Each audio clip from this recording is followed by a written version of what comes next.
Hello,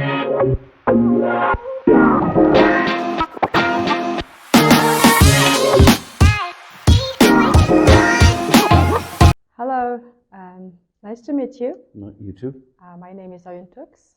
And I'm Gareth Jonston from Gen in Australia. Okay, nice to meet you, Gareth. And I hope we can see the audience here.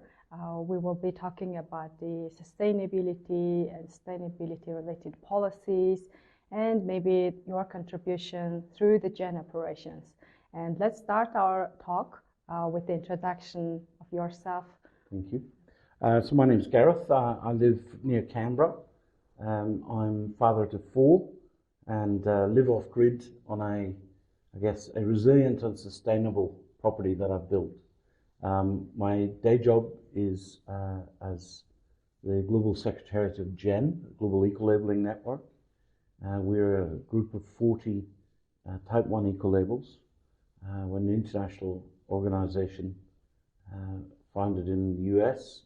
My chairman's in India and our General Service Office in Japan. So truly global, and I'm here to help the Mongolian people and government develop their eco-label. Okay, sounds fantastic. And how do you feel in Mongolia? How is the snow in the winter? Yes, despite the 55-degree temperature difference between Australia and here. Mm-hmm. I was lucky enough to grow up in Scotland and did part of my education in Scotland. So I actually prefer the cold, but maybe 5 degrees colder than I'm used to. I see. Okay, so enjoy your time in Mongolia. And let's discuss about your career path and how could you come here at Gen Secretariat, and what is your profession? Yes. And your career path? So I guess I work predominantly in environment around sustainability. Do some consulting work in climate risk from time to time and ESG type matters. And I chair a 60,000 member environmental restoration group as as a volunteer. So I've got fully interested, I guess, in helping society both protect the environment, restore the environment, and ultimately become more aware of their place in the environment. I was invited just over a week ago, to come out and talk to the Mongolian government around an eco-label. So an eco-label is a certification process for product that looks at the integrity of that product through a vast range of life cycle assessment. And once it's granted an eco-label, consumers, governments, producers have trust that meets the environmental standards that they expect. So third-party auditing plays a crucial role. And could you please just explore a little bit about how a country should achieve the eco-labeling system as a whole? Who are the main interested parties? Yes. So the eco-label can be used for social development, economic development, environmental improvement. It has a sovereign value, if you like, to Mongolia. It can help foreign trade. It can help with mutual recognition with existing trading partners. One of the challenges that I see here is rapid wealth brings a dramatic increase in consumption. A lot of that wealth is driven predominantly by coal, and at some point that coal is going to stop. So there's going to be an ending of coal demand or an increased carbon price on the impacts of coal. So one of the opportunities that eco-labels offer is a diversification of the economy, and that brings both social and environmental benefits to Mongolia, but also provides new markets for those products, such as the EU, China, and Russia, where eco-labeling is already well established. So you said that it will be very important for Mongolia at the global stage, for example, for the trade and the mutual recognition. So how about importing products to Mongolia from other countries? Is there any recognized international eco-label? What do you think? Yeah, I think just visiting some of your retail stores, and there's new brands arriving obviously all the time. I saw the Carrefour brand, and they already have some reasonably good practices around eco-label products.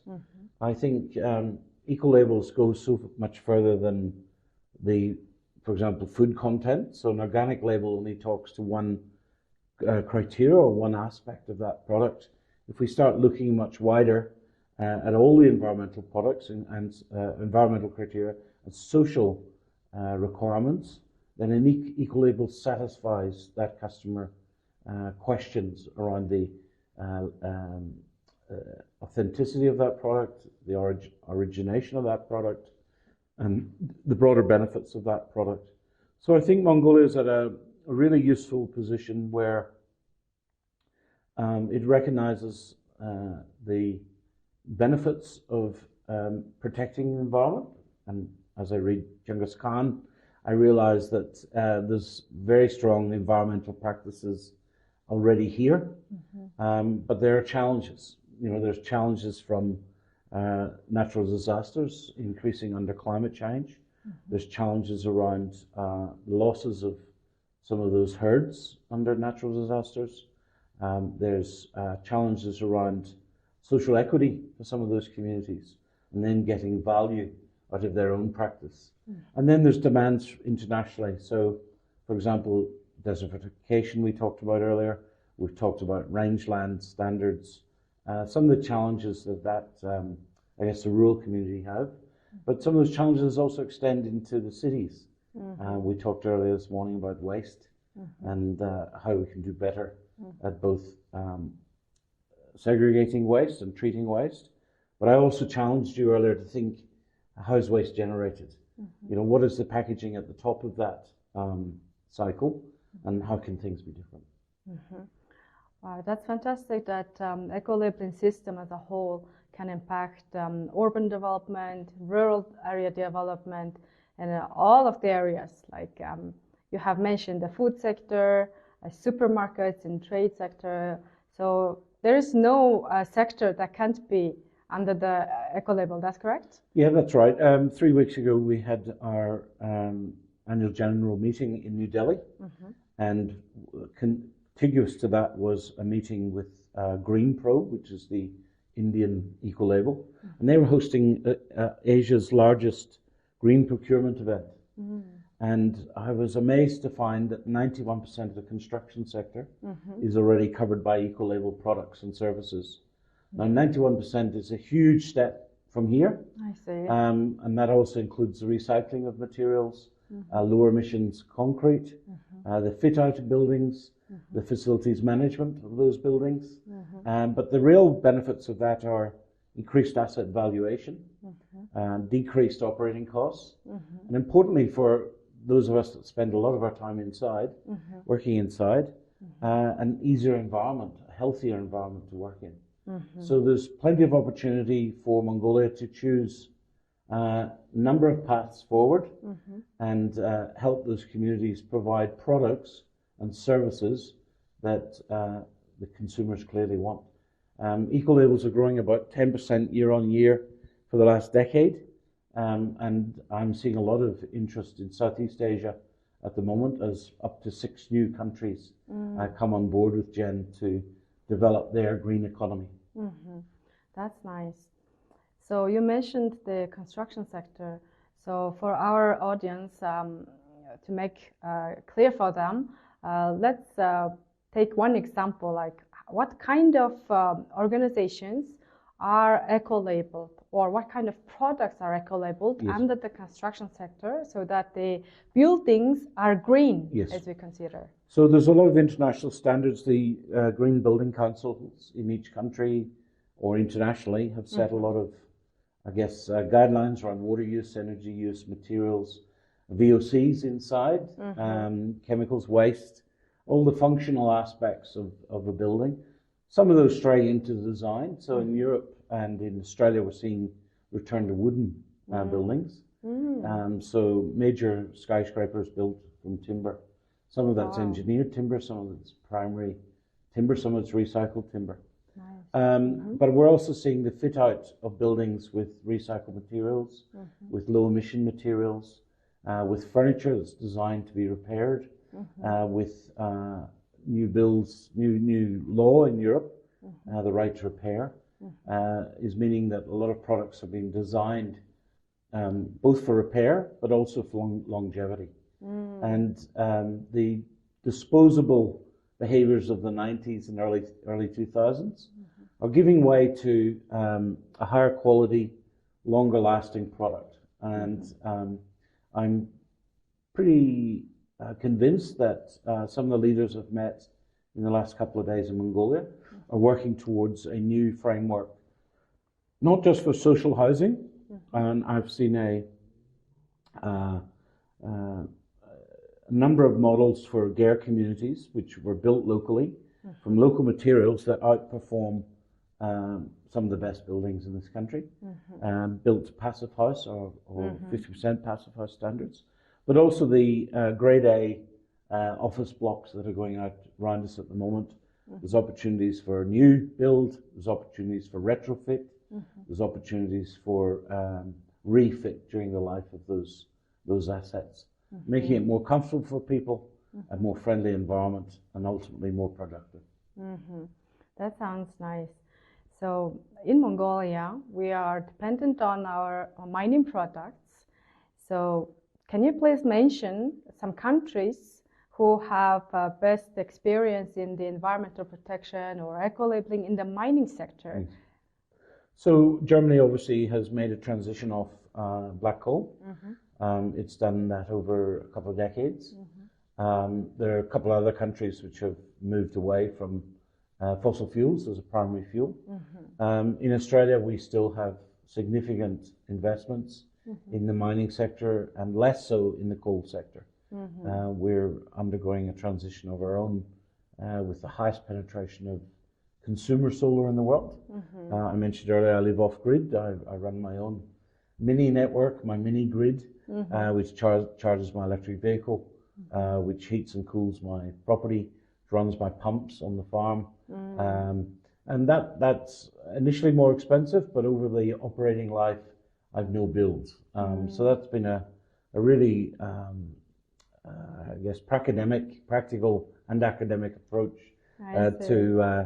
to problem solving something that I had, which was living in a remote community and not having power nearby.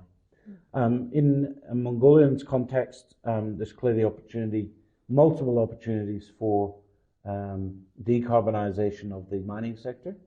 And I flew in last week with a young battery technician from Australia who's bringing a containerised 1 megawatt battery, so a 40-foot container with a battery pack in it, 1 megawatt, capable of running mining machines. So you can have mining and you can clean it up, and certainly for the mineral value chain and the critical mineral chain at the moment, there's lots of opportunity to apply both environmental sustainability practices.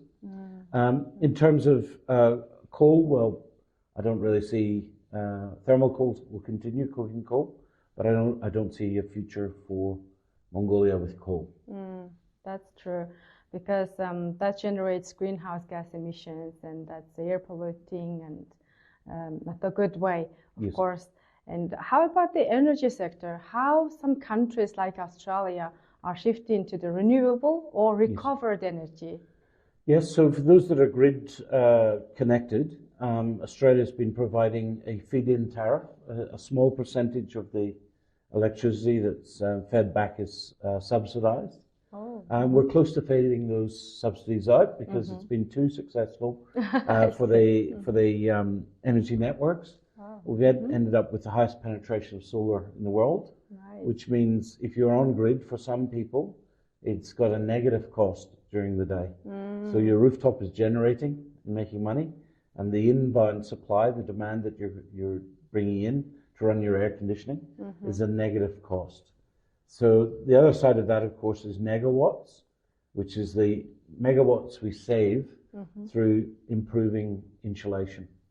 And often homes are designed for a specific purpose or specific climate zone, and that's changing over time. So Australia's got traditionally had one climate zone, one building code. It's moved to about 6. but in reality there's about 66 climate zones, which means that the standards, the building standards, are only ever the minimum standard that we should be building to. And I certainly invested a lot of extra resources in insulating and sealing my building, so that any energy that I use isn't leaked or lost to the outside. Wow. So in your opinion, it seems like sustainable living is living sustainably in your own home, right? So when I was in Melbourne, Australia, Yes. I have seen some advertisements by the government telling that there is a government funding program for solar panels to be installed. Yes. And then maybe there are some paybacks or so. So what is the program running on, and how many percentage of Australian families or organizations are under the renewable energy source? Yes. Maybe? I believe it's more than half now of all residential buildings of solar on it. Wow. So High I'm pretty number. unique in having batteries in mine as well, which allow me to run overnight and run deeper into winter. But the New South Wales government, for example, has just brought out a battery subsidy for on-grid residences. And they're paying around 50% of the battery cost, which improves payback to about 4 years. So, and the battery life, a good battery life should be around 10, and exceptional will be 20. So people are making money basically after year 4, either for 6 or 16 years. So it's a no-brainer, especially as we start transitioning the transport sector to electric and coming off gas in our homes. And so the ACT, which is Canberra's territory, has committed to removing itself from gas. So no new homes of gas, and they're also removing wood-fired heaters, moving to an all-electric home. Now that requires those extra solar panels and batteries to contribute to the grid as the demand increases. So a shift from primary energy in wood and gas to energy for transport and domestic use and industry use around electricity.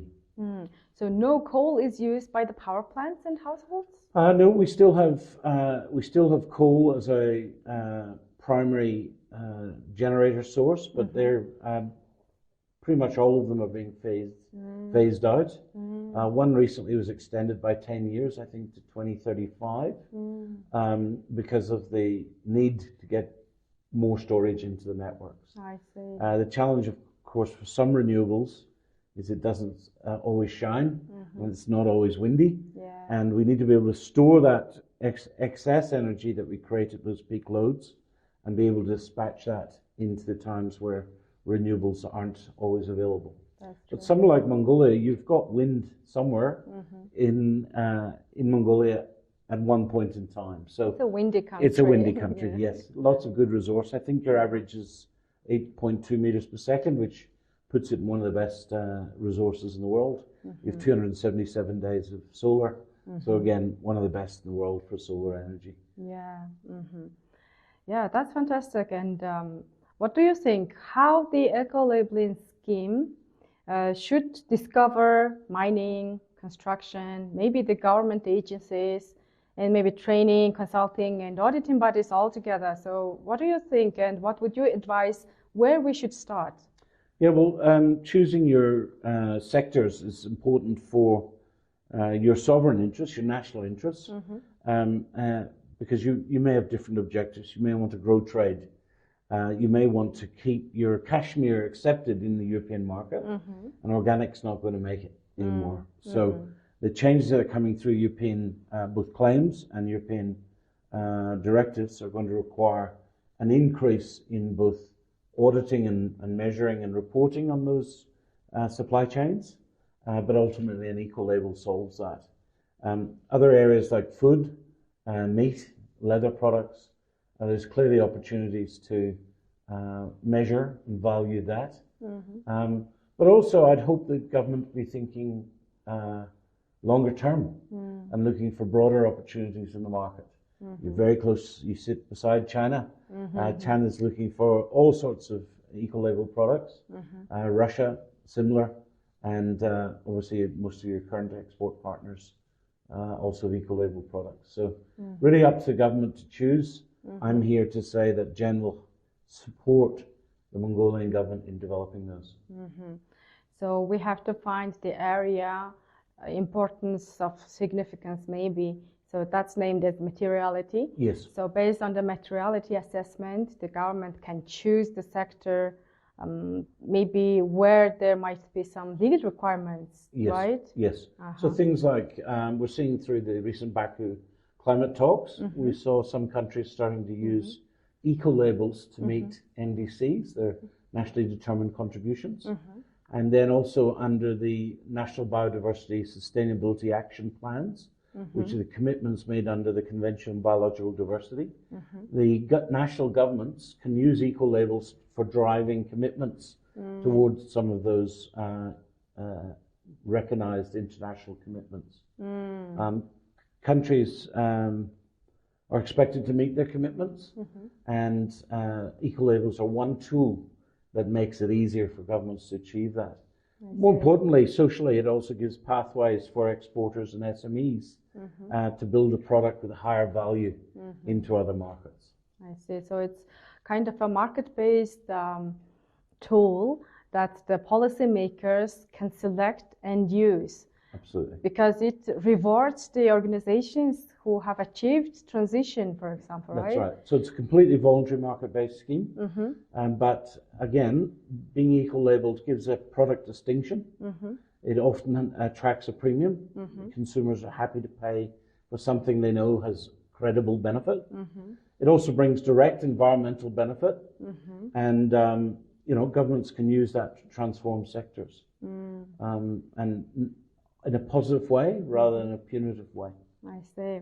And you mentioned that almost above 50% of Australian citizens are aware of the renewable energy and already shifted.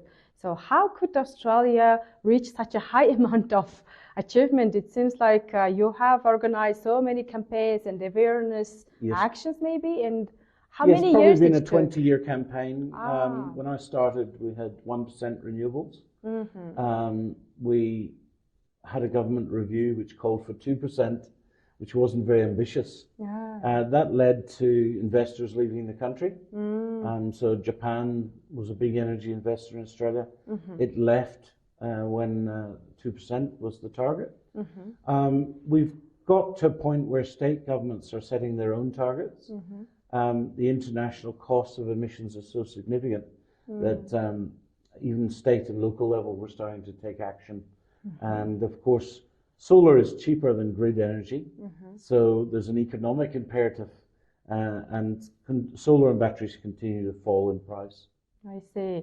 So combined the solar resource with the passive housing, it seems like a big opportunity for Mongolia. A huge opportunity, and especially when you look at some of those GARE communities that would benefit directly from lower energy costs, more healthy habitats, more, connected systems, without the burden of having to put in, for example, new centralized heating, new centralized water. There's plenty of opportunities to capture water. I capture all my own rain and live off grid for water as well. And I have adequate resource also for firefighting. So plastic tanks are controllable, they're safe, hygienic, and you don't lose water like an open dam. You don't have the risk of pollution that an open dam has. So the government has organized some kind of awareness programs so that citizens were taught how to shift to the energy efficient methods, right? Communication is fundamental in sustainability. I would say, most of these technical solutions have been around for decades, and in fact, we can learn from our ancestors. There's plenty of lessons from our ancestors around how to live better. But governments and community and civil society have roles in pushing messages to help educate, inform, and motivate people to make the shift. And I certainly enjoy having no electricity bills. I enjoy running an electric vehicle which is quieter, less moving parts, less maintenance costs, safer than a petroleum-based vehicle, and it's ultimately healthier for the planet.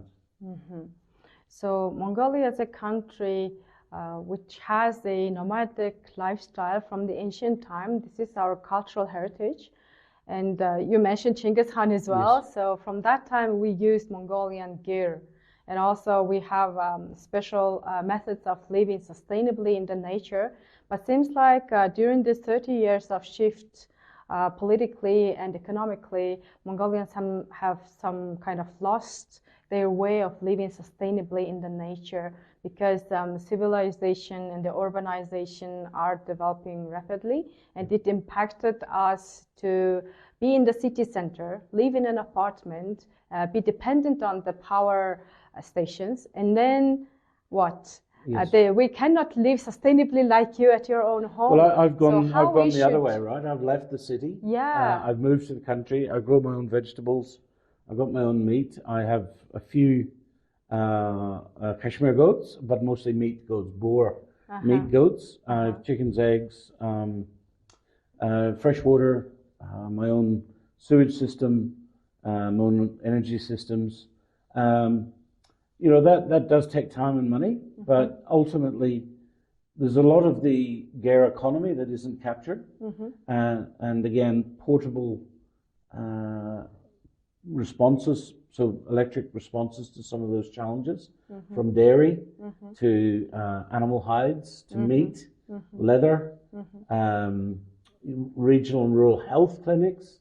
A lot of these problems can be better challenged through renewable energy, supplying at a local point, or portable systems at a cheaper cost. And my hope is that the GAIR communities are given a transition pathway, so training and development, education, especially for the young, but also some of that lost value in having a mobile moving community can be captured both for economic reasons, but also to improve the livelihoods of those GAIR communities.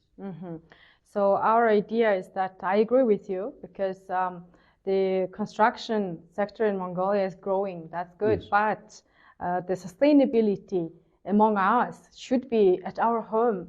So that's why I think, for example, the GAIR districts should be developed so that it can connect to the water system and all the heating system, etc. So I have been to Australia myself, and I have wondered, wow, everywhere in Australia, people are living in the same standard.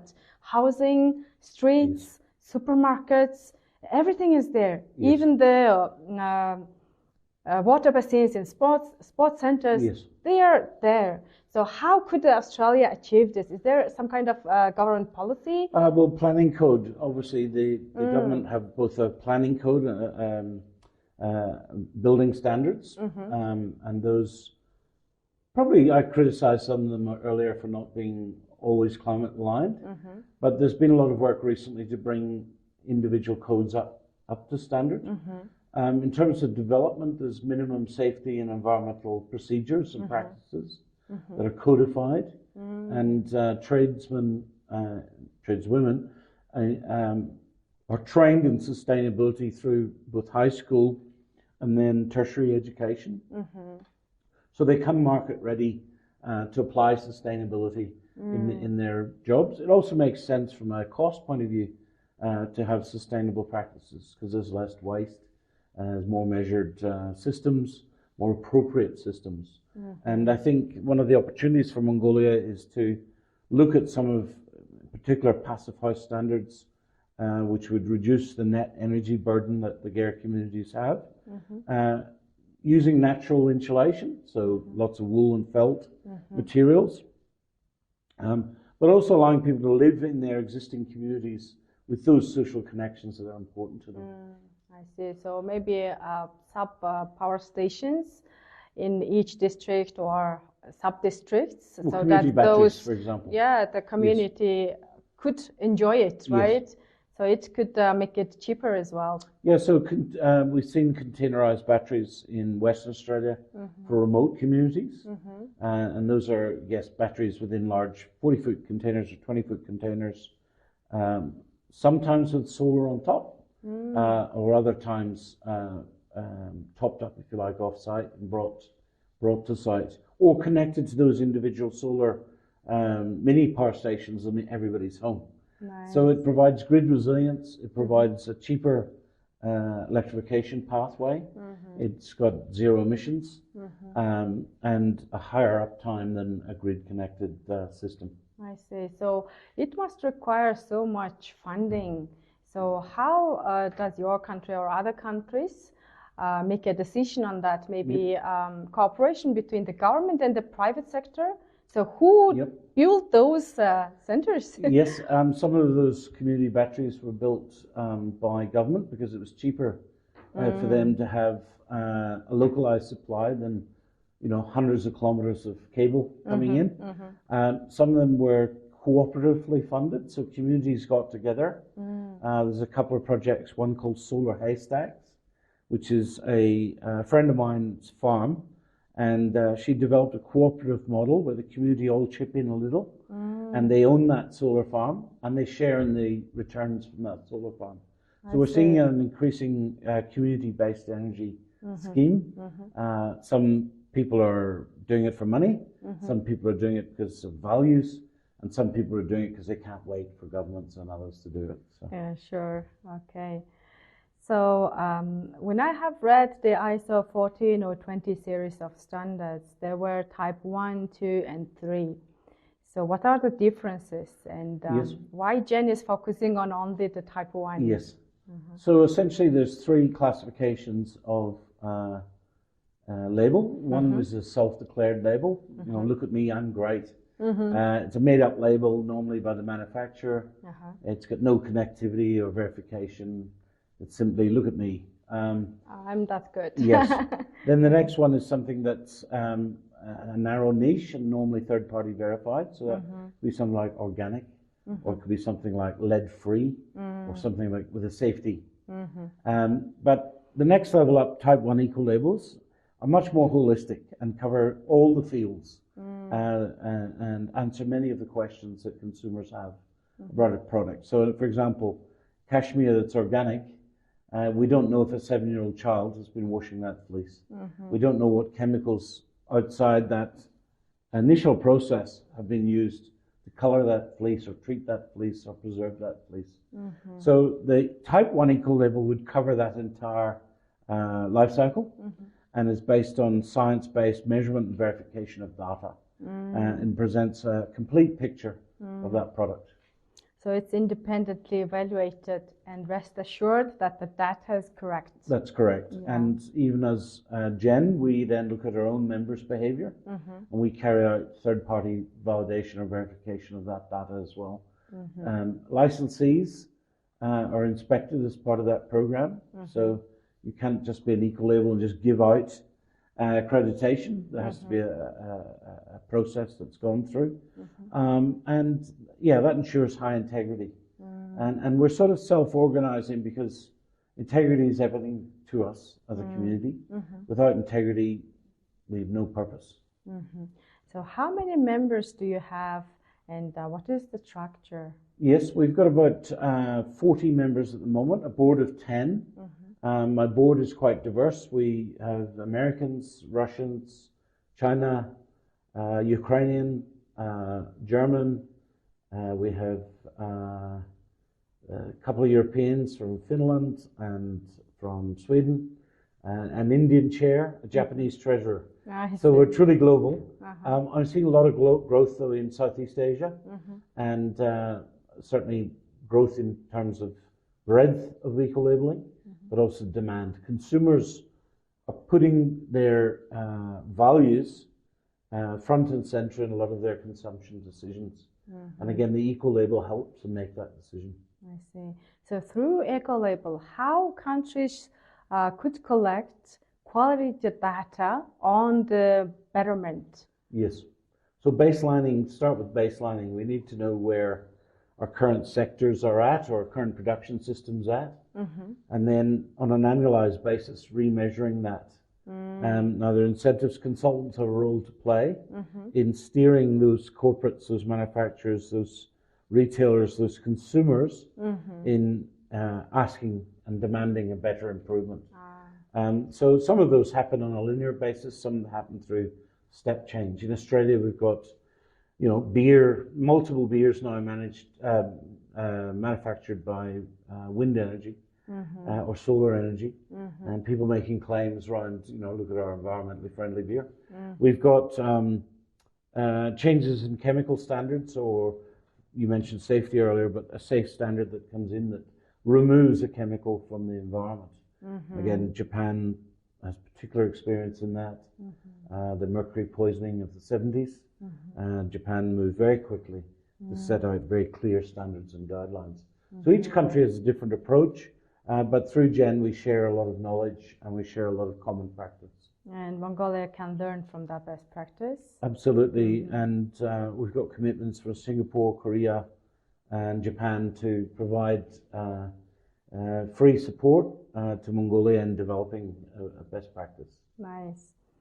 So environmental protection, labor safety and hygiene, or information security, they're all part of sustainability requirements. So could you please explain what is sustainability and what are important to maybe Ulaanbaatar, because you're here? Thank you. So I'm qualified in both applied science and sustainability, but also in enterprise resilience. I've done a number of postgrads, social leadership, risk and governance. And the common elements in each of those, which is a system needs to work for the people and nature within it. And often governments treat parts of that system. So getting an integrated, holistic approach, understanding how policy plays out over years or over geographies or over ecosystems is also important. So my meaning of sustainability has probably changed with time as I've added resilience to that. And you know, the practical experience of being able to balance resilience with sustainability, and I did it obviously through my home, was quite testing and challenging for me as an experienced and qualified sustainability professional. But I think for Mongolians, it's as a minimum protecting the environment you currently have. I'd hope you go further and go back to some of your history and roots and recognize what amazing country you live in and what can you do. Ask what you can do at a family level, a personal level, a community level, a society level to improve the environment for tomorrow. Okay, thanks for the insight. I think people watching this can have some information and the ideas in their mind. So what would you advise for the young people, maybe environmentalists or sustainability practitioners in Mongolia, where their career path should go to grow globally maybe? Correct. So one thing I've noticed since I've been here is how many Mongolians have sought education internationally. And that is one of your best resilience moves that you can do. Understanding others, understanding other markets, understanding your global connectivity truly sets you up for a better future. So when I started in sustainability, I actually did the first course in sustainability in Australia, which is 2005, but I'd operated for 5 years before that, looking for information gap, and some of that was filled by online courses from the UN, online courses from IGS in Japan, courses from India. I went out and looked for any materials I could because I distrusted, I guess, the business as usual approach. I was also wanting to make sure that I was on the right path. So for young people at high school, getting your science and your math is actually very important. So is learning to have a relationship with those around you.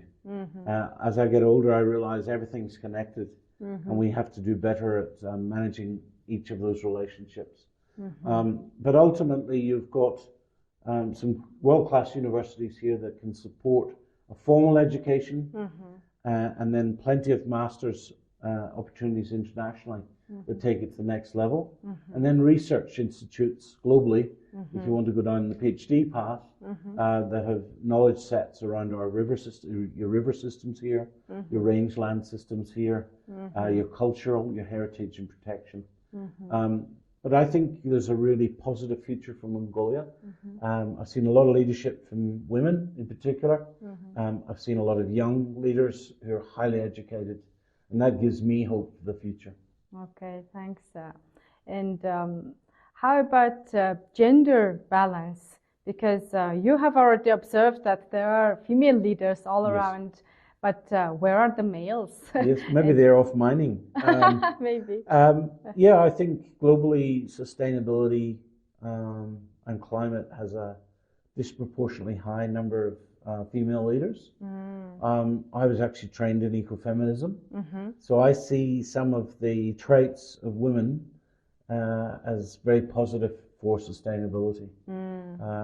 Generally, journalism here, women are able to connect to people's feelings and empathize, understand pain points, understand pressures, motivations, and as men we're learning to adapt to that and learning to, I think, more logical, and maybe they are working in the engineering sector, maybe, right? Yeah, perhaps in some countries, yes, males dominate some of those, but even engineers are now starting to think about sustainability and the impacts of their designs and developments.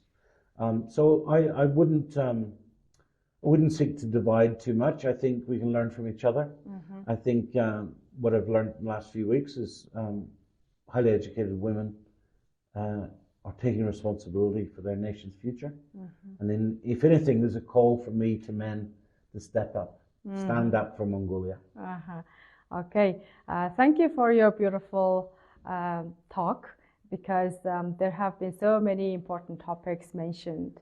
And I think my audience can research further and access to international documentation or other knowledge base. So what is Jen website and your social media account, if you can share? Yes, so we're at globalecolabelling.net, and that's predominantly for the Type 1 members, but I'd also suggest people use the UNEP website and the SDG, UN SDG websites. And there's plenty of material in there. There's even a few courses, I think, in the SDG for free. And we have resources and materials on the GEN website for those interested in eco-labeling. And also connect to your local partners here. So I think the NGOs that have brought me here are doing their best to identify opportunities for Mongolia. And I'm hoping over the next year that I'm able to come back and see some of that, the seeds have been planted, start to bear fruit and create a momentum for a broader economy. I'd love every item in the Mongolian economy to be eco-labeled eventually. You could truly lead the world then. Okay. And I also see bright future for us, because we have established a nice foundation. And based on that, I also want to welcome you back to Mongolia, Jen, and other international organizations who can support Mongolia for growing rapidly, but eco-friendly. So thanks for visiting us today, and I wish you the best. Thank you, and likewise, thanks for your time, and thanks for showing leadership with these podcasts. Getting the message out to people is critical too. Sure. Thank you. Thank you. Bye.